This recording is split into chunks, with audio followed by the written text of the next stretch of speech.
वो फैसला जिसने नोकिया को खत्म कर दिया। साल था 2007 से पहले का। दुनिया के हर तीसरे हाथ में एक फोन था और उस फोन पर लिखा होता था नोकिया। फिनलैंड की एक छोटी सी कंपनी जो कभी रबर के जूते और लकड़ी बनाया करती थी, मोबाइल फोन की दुनिया की बादशाह बन चुकी थी। दुनिया के हर कोने में, हर देश में, हर बाजार में नोकिया का राज था। कंपनी के पास दुनिया के मोबाइल मार्केट का 40% से ज्यादा हिस्सा था। मतलब दुनिया में बिकने वाले हर 10 फोन में से 4 फोन नोकिया के होते थे।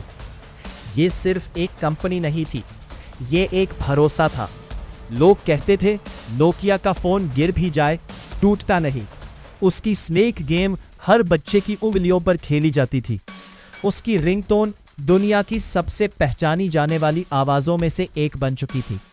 कंपनी के इंजीनियर मानते थे कि वो जो बना रहे हैं वही भविष्य है, और सच कहा जाए तो लंबे समय तक ऐसा ही था।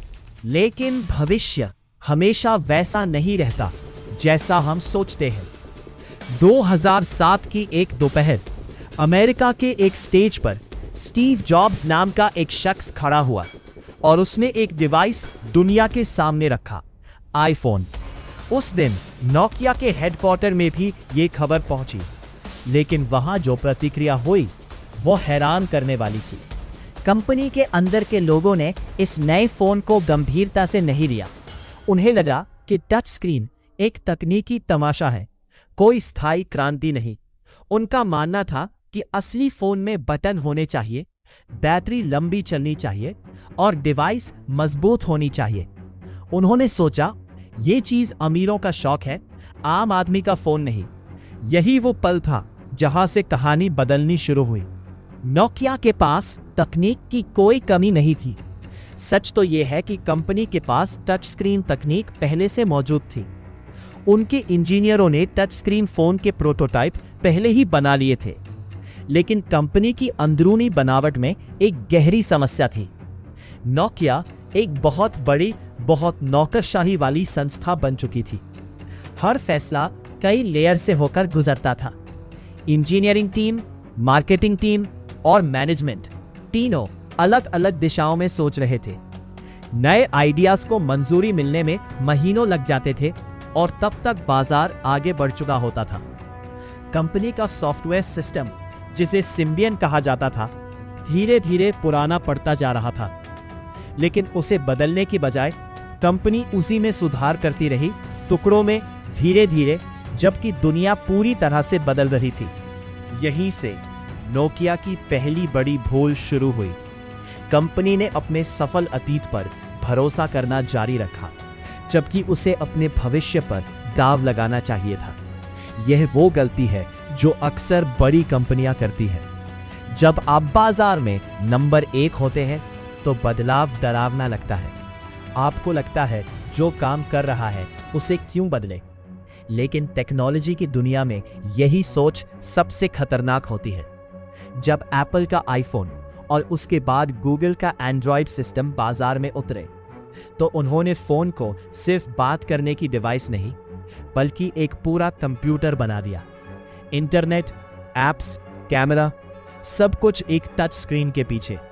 और नोकिया अब भी बटन वाले फोन और पुराने सॉफ्टवेयर के भरोसे बैठी थी। 2010 आते आते हालात बिगड़ने लगे थे। मार्केट शेयर गिरना शुरू हो चुका था। निवेशक चिंतित थे। बोर्ड को लगा कि कुछ बड़ा बदलाव जरूरी है। और यही कंपनी में एक नया चेहरा आया, स्टीफन एलप, जो माइक्रोसॉफ्ट से आए थे और अब नोकिया के नए सीईओ बनाए गए। उनके आने के कुछ ही महीनों बाद उन्होंने कंपनी के अंदर एक मेमो लिखा, जो बाद में दुनिया भर में मशहूर हो गया। इसे नाम दिया गया बर्निंग प्लेटफॉर्म मेमो। इसमें उन्होंने नोकिया के हालात की तुलना एक जलते हुए तेल के प्लेटफॉर्म से की, जहां एक आदमी को ठंडे समंदर में कूदना पड़ता है क्योंकि आग से बचने का और कोई रास्ता नहीं बचता। उनका कहना था नोकिया भी अब एक ऐसे ही जलते मंच पर खड़ी है। और इसके बाद आया वो फैसला जिसने पूरी कहानी हमेशा के लिए बदल दी। एलोप ने ऐलान किया कि नोकिया अपने खुद के सिम्बियन सिस्टम को छोड़ देगी और इसके बदले माइक्रोसॉफ्ट के विंडोज फोन सॉफ्टवेयर के साथ पूरी तरह जुड़ जाएगी। ये फैसला सुनने में एक नई शुरुआत जैसा लगा, लेकिन असल में ये कंपनी की सबसे बड़ी भूल साबित हुआ। एक झटके में नोकिया ने अपने लाखों मौजूदा ग्राहकों को ये संदेश दे दिया कि उनका मौजूदा फोन, उनका मौजूदा सिस्टम अब बेकार होने वाला है। जिन ग्राहकों के पास पहले से नोकिया के सिम्बियन फोन थे, वो असमंजस में पड़ गए। नए फोन खरीदने वाले लोग सोचने लगे, अगर नोकिया खुद अपने सिस्टम पर भरोसा नहीं करती तो हम क्यों करें। इस मेमो और इस फैसले का असर सिर्फ ग्राहकों तक सीमित नहीं रहा। नोकिया के अपने डेवलपर्स जो सिम्बियन के लिए ऐप्स बनाते थे, उन्होंने भी कंपनी से मुंह मोड़ लिया। दुकानदार जो नोकिया के फोन बेचा करते थे, नए ऑर्डर देने से पहले झिझकने लगे। और इस बीच विंडोज फोन सॉफ्टवेयर अभी पूरी तरह तैयार भी नहीं था। नतीजा यह हुआ कि नोकिया एक ऐसी खाई में गिर गई जहां पुराना सिस्टम मर चुका था और नया सिस्टम अभी पूरी तरह जन्मा भी नहीं था। इसे बिजनेस की भाषा में कहा जाता है बीच का शून्य, वो खाली जगह जहां ना पुराना बचता है ना नया आता है। इसी शून्य में नोकिया की बाजार हिस्सेदारी बिखरने लगी। अगले 3 सालों में हालात बद से बदतर होते चले गए। जो कंपनी कभी दुनिया के 40% मोबाइल बाजार पर राज करती थी, उसकी हिस्सेदारी घटकर 3% से भी कम रह गई। शेयर की कीमत 90% से ज्यादा गिर चुकी थी।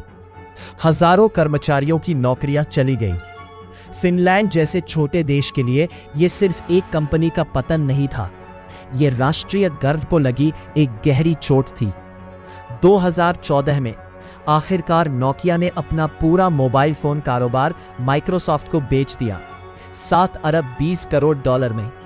जो कंपनी कभी दुनिया की सबसे ताकतवर मोबाइल ब्रांड थी, वो अब एक बड़े सौदे की सुर्खी बनकर रह गई। और हैरानी की बात यह है कि यह सौदा माइक्रोसॉफ्ट के लिए भी कामयाब नहीं रहा। कुछ ही साल बाद माइक्रोसॉफ्ट ने भी इस पूरे मोबाइल कारोबार को लगभग बंद कर दिया, अरबों डॉलर के नुकसान के साथ।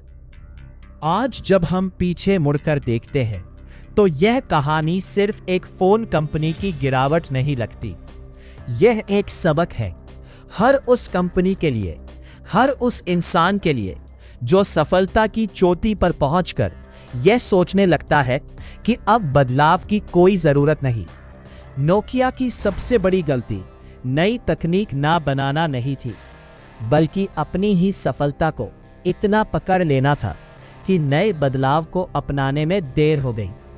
जब बदलाव आया भी तो इतनी हड़बड़ी और इतनी बुरी तरह लागू किया गया कि जो भरोसा दशकों में बना था वो कुछ ही महीनों में टूट गया। यही वजह है कि आज बिजनेस स्कूलों में नोकिया की कहानी पढ़ाई जाती है। ये सिखाती है कि कामयाबी कभी स्थायी नहीं होती। ये सिखाती है कि सबसे बड़ा खतरा बाहर के प्रतिस्पर्धी से नहीं, बल्कि अंदर की सुस्ती और आत्मसंतुष्टि से आता है। और ये भी सिखाती है कि बदलाव अगर जरूरी है तो उसे सही समय पर सही तरीके से करना चाहिए, वरना वही बदलाव जिसे बचाव के लिए उठाया गया था तबाही की वजह बन सकता है। नोकिया आज भी नेटवर्क इक्विपमेंट और तकनीक के दूसरे क्षेत्रों में काम करती है, लेकिन वो जादू जो कभी हर हाथ में, हर जेब पे मौजूद था, वो अब सिर्फ एक याद बनकर रह गया है। एक ऐसी कहानी जो हमें हर रोज ये याद दिलाती है कि दुनिया की सबसे बड़ी ताकतें भी एक गलत फैसले की वजह से इतिहास के पन्नों में सिमट सकती है।